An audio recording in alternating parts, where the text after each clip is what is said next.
know the words, help me out here. Oh, beautiful for spacious skies, for amber waves of grain, for purple mountain majesties above the fruited plain.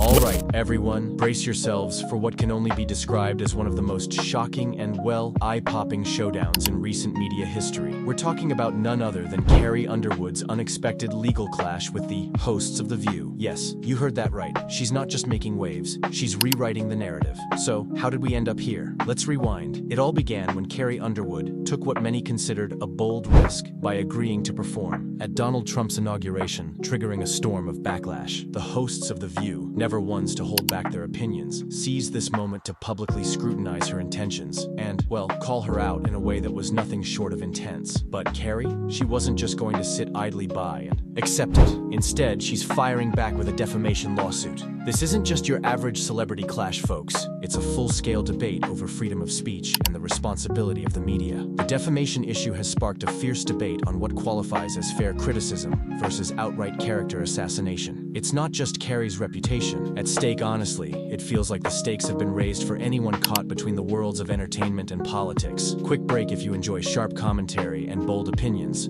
Make sure to hit subscribe. Just subscribed? Fantastic. Now, let's jump back into it. So, let's unpack this entire drama with Carrie Underwood and her decision that, well, set the whole thing off. The setting? Donald Trump's inauguration, a political maelstrom in itself, right? What makes this even more jaw-dropping is Carrie herself. She's always been seen as a calm figure in the chaotic world of celebrity, keeping her distance from political storms. But her decision to perform at such a controversial event was, well, pretty revolutionary. You know the words, help me out here. Oh, beautiful for spacious skies, for amber waves of grain. It was the kind of event Moment that would, permanently tie her name to one of the most polarized chapters in American political history. For some, her performance was seen as a patriotic move, a plea for unity in an increasingly fractured nation. Superstar Carrie Underwood has spent most of her career avoiding political talk, but she's set to perform at the upcoming inauguration. She said in a statement that she's doing it because the country must come together in the spirit of unity and look to the future. And lots of her fans aren't thrilled about it, but lots of her fans are. So let's put this in perspective here. What do y'all think? I personally hope we're moving beyond the era of politics where we want to cancel people's livelihoods because we don't like their politics. And whether it was the Dixie Chicks for criticizing George Bush, didn't agree with it then, and Carrie Underwood, if you have a problem, you register your complaint by not downloading her songs and not going to her shows. Right. But I also think from a business standpoint, it's not a bad decision for Carrie Underwood. 75 million people voted for Trump. Artists tend to skew left-leaning, so she's overnight going to become an icon of MAGA and the American right. She's probably going to make a lot of money off of it. So I get why she did it. I say. others saw it as an implicit endorsement of Trump's controversial policies. Country music, I think I'll tell you right now, I wouldn't do it, even though I You can't would not sing? No, I would not. I would not normalize him. And she says, I love our country. How do you love your country and support and normalize somebody who was a convicted felon who really wants to destroy the country, in my opinion?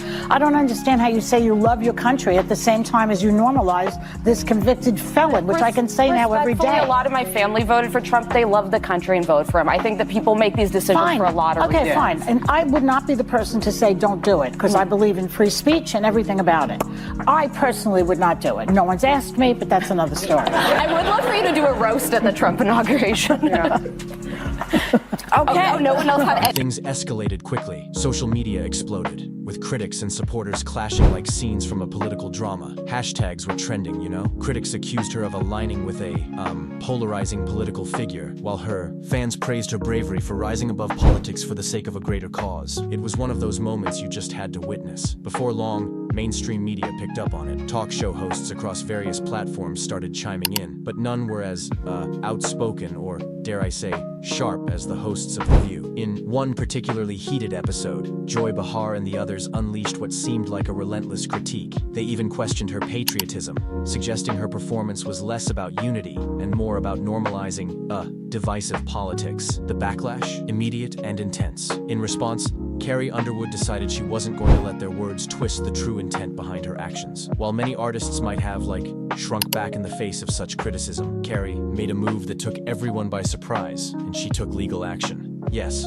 she, filed a defamation lawsuit against the hosts of The View. It was, a dramatic decision, emphasizing how seriously she took the damage to her character. The lawsuit sought to hold the hosts accountable for their televised remarks, claiming that their comments were harmful, unfounded, and, defamatory. The legal dispute sparked a wider debate about freedom of speech, media responsibility, and, where the line should be drawn when criticizing a public figure. It also set the stage for a gripping court case that would test the limits between personal expression and professional defamation. Now let's break it down. Carrie's stance wasn't just about clearing her name, but also about calling out the need for accountability in the media. In a way, she was saying, no, you can't just throw out damaging accusations without facing consequences. By doing so, she ignited a conversation about media ethics and the influence of celebrity voices in political matters. The music industry, her fans, and even political figures began weighing in. Some country stars expressed admiration for Carrie's bravery, while others cautioned about the risks of taking on such a public platform. What this bold move undeniably did was stir strong emotions. Some outraged by her audacity, others energized by her courage. The debates didn't stop there. Critics kept analyzing her motives and what this action meant for her future career. Was it a clever publicity move, or a genuine attempt to, reclaim her integrity? On social media, her supporters rallied, celebrating her as a true champion for standing firm. But then, detractors labeled it as just a way to stay relevant. In the broader picture, Carrie Underwood's actions sparked a conversation about what it means to be a public figure with, political ties. In today's world, where artists often hesitate to take strong political stands out of fear of backlash or, alienating their audience, her boldness was either a breath of fresh air or a shocking move. The impact of her lawsuit could potentially alter how celebrities and public figures respond to criticism from media hosts and news outlets. This isn't just about Carrie versus The View. It's about the power struggle between unchecked media influence and individual reputations, if that makes sense. And, there's a lot on the line. Even those outside of the music and entertainment industries are keeping a close eye on how this courtroom drama unfolds. Because honestly, when was the last time something in American media was this electrifying? The message here is, pretty clear. Sometimes, standing by your convictions isn't just about what you say, but about how you act when those beliefs are, let's face it, under attack. So, what do you think, folks? Does Carrie's stance resonate with you, or do you see it as part of a bigger publicity stunt? How do you feel about public figures taking legal action against media criticism? Drop your thoughts in the comments below, and let's keep this conversation rolling. I'm not even going to tell you what I'm doing. Don't worry. I'm not talking. I'm not telling. No, because it was always in the books. Who knew this was going to be the day that you chose? Because it's also a very interesting day, right? The 21st. It's Martin Luther King Jr.'s birthday. Yeah. Wow. Yeah. And you can choose to celebrate it how you want. You can honor MLK. I'm going to honor him and get a spot. Well, as long as it's a free country and it holds, Yes. I would agree with everybody. It is a free country at the moment. Well, yeah. But it's up to us to make sure that doesn't start to change. Yes, right. Well, that's we're trying. Well, we're trying, yes. And it's important not to forget that we have that right. It is up to us. Yeah.